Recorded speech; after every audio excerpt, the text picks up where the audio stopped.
India में एक कहावत है कि तीन तिगाड़ा काम बिगाड़ा। लेकिन आज मैं जिनके बारे में आपको बताने वाला हूँ वो तीनों ने मिलकर काम बिगाड़ा नहीं बल्कि बनाया है, और वो भी 30 लाख रुपए से लेकर 14,000 करोड़ की कंपनी, यानी $2 बिलियन। तो कैसे तीन दोस्तों ने मिलकर इंडिया के अनऑर्गेनाइज सर्विस सेक्टर को ऑर्गेनाइज करके बनाया इंडिया की ही नहीं पूरे एशिया की सबसे बड़ी सर्विस बेस्ड कंपनी। तो मैं बात कर रहा हूँ अर्बन कंपनी की, और आज की इस वीडियो में मैं आपको बताऊंगा कि कैसे अर्बन कंपनी की शुरुआत हुई और क्या इनका बिजनेस मॉडल है, और साथ ही ऐसी क्या इनकी मार्केटिंग की स्ट्रेटजी रही है जो सिर्फ 5 से 6 सालों में आज इनकी वैल्यू 14,000 करोड़ के भी पार है। तो इसकी शुरुआत अभिराज बहल, वरुण खेतान और राघव चंद्र ये तीन दोस्तों ने मिलकर 2014 में किया था, जो कि IIT ग्रेजुएट थे।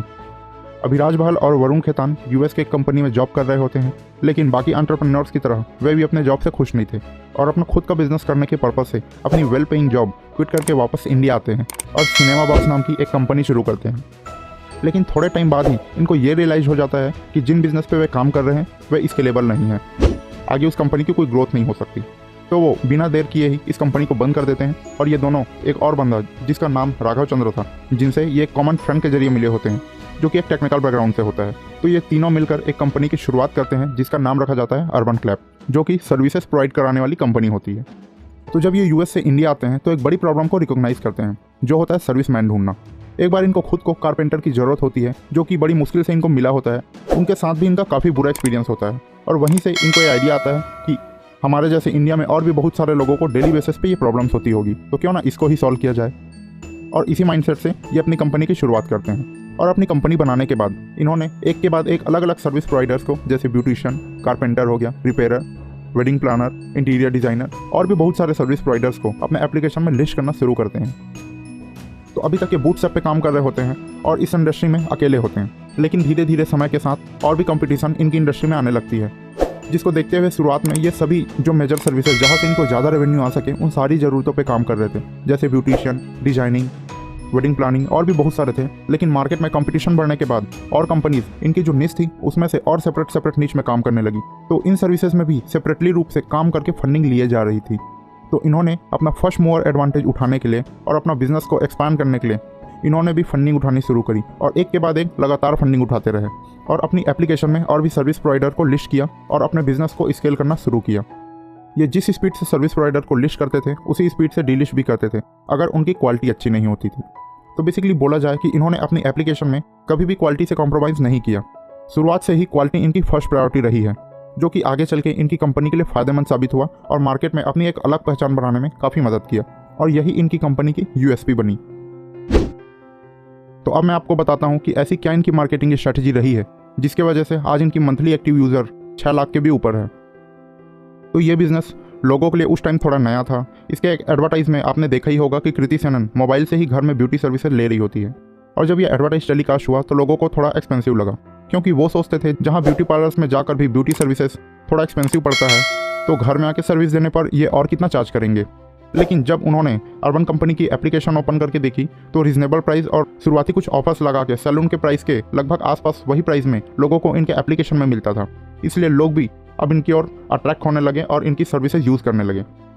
लेकिन जब अलग अलग प्लेयर्स इनके डिफरेंट निश में घुस रहे थे तब ये फोकस कर रहे थे अपनी क्वालिटी पे, यानी शुरुआत से ही इनकी फोकस क्वालिटी पे रहा है, और इन्होंने और कस्टमर्स को अपने एप्लीकेशन की ओर अट्रैक्ट करने के लिए अलग अलग प्लेटफॉर्म में एडवर्टाइज करना शुरू किया, जिनसे इनका कस्टमर बेस काफ़ी बढ़ा। और इनका फोकस शुरू से ही क्वालिटी में होने के कारण जो कस्टमर एक बार आता था वो रिपीट कस्टमर भी बनने लगा, यानी बार बार आने लगा। अब जानते हैं इनके मार्केटिंग कैंपेन्स के बारे में, जिसे इन्होंने टीवी और अलग अलग सोशल मीडिया प्लेटफॉर्म में चलाया था। पहला, टीवी कमर्शियल। इंडिया में आज भी टीवी एडवर्टाइजमेंट एक अच्छा एडवर्टाइज माना जाता है। हालांकि काफ़ी एक्सपेंसिव होता है, लेकिन इस मीडियम से काफ़ी अवेयरनेस फैलाया जा सकता है और ब्रांड बिल्डिंग में भी काफ़ी मददगार साबित होता है। तो इन्होंने क्या किया कि कृति सेनन, जो कि एक बॉलीवुड की एक्ट्रेस है, उनके साथ एक एडवर्टाइजमेंट कैंपेन बनाया जिसमें ये दिखाते हैं कि कैसे इनके एप्लीकेशन से ही घर से ही ब्यूटी सर्विसेज लिया जा सकता है, और वो भी इफेक्टिव प्राइस में। इन्होंने इंडियन ऑडियंस को अट्रैक्ट करने के लिए गूगल और फेसबुक में भी अपना एडवर्टाइज कैंपेन रन किया, जहां इंडियन ऑडियंस को बड़ी मात्रा में टारगेट किया। लेकिन आज ये इंडिया के अलावा और भी बाकी फॉरेन सिटीज़ में भी अपना ऑपरेशन रन कर रहे हैं। ऑडियंस किसी भी ब्रांड को देखने के बजाय ये देखना ज़्यादा पसंद करते हैं कि और कितने लोग इन सर्विसेज या ब्रांड को यूज़ करते हैं। तो इसके लिए इन्होंने कुछ इन्फ्लुएंसर जैसे शिल्पा शेट्टी, गौहर खान ब्यूटी के लिए और भी बहुत सारे इन्फ्लुएंसर थे जिनके साथ इन्होंने डील साइन करी, और ये जो इनकी स्ट्रैटेजी रही इनको बहुत सारे कस्टमर एक्वायर करने में हेल्प किया, यानी ज़्यादा मात्रा में अब कस्टमर्स इनके एप्लीकेशन में आने लगे और कन्वर्ट होने लगे। चौथा, ईमेल एंड एसएमएस मार्केटिंग।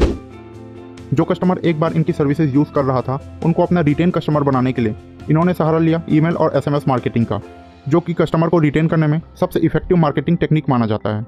इन सब मार्केटिंग कंपेन्स के अलावा भी इन्होंने अपने एसईओ पे काफ़ी ध्यान दिया, जिनसे इनके एप्लीकेशन में ऑर्गेनिक ट्रैफिक भी आता था, जो कि इनका एक प्लस पॉइंट रहा है।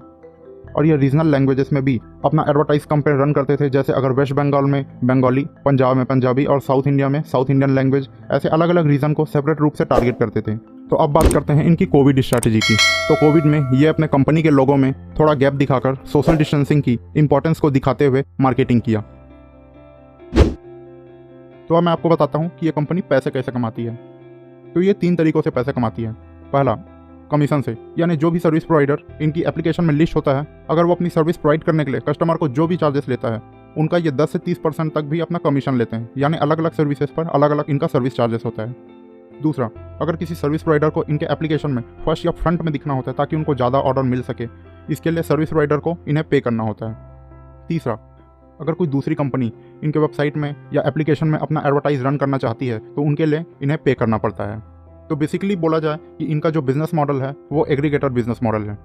जैसे अमेजॉन और फ्लिपकार्ट गुड्स के लिए एग्रीगेटर है, यानी अमेजॉन और फ्लिपकार्ट में आप कुछ सामान खरीद सकते हैं ऑनलाइन, तो इनके वेबसाइट में या एप्लीकेशन में आप सर्विस खरीद सकते हैं किसी भी चीज़ की। तो आज के डेट में इनके एप्लीकेशन में बोला जाए तो 20,000 प्लस ऐसे सर्विस प्रोवाइडर लिस्टेड है और इनका monthly user base 6 lakh active user per month है। अगर आपको ये वीडियो पसंद आता है तो इसको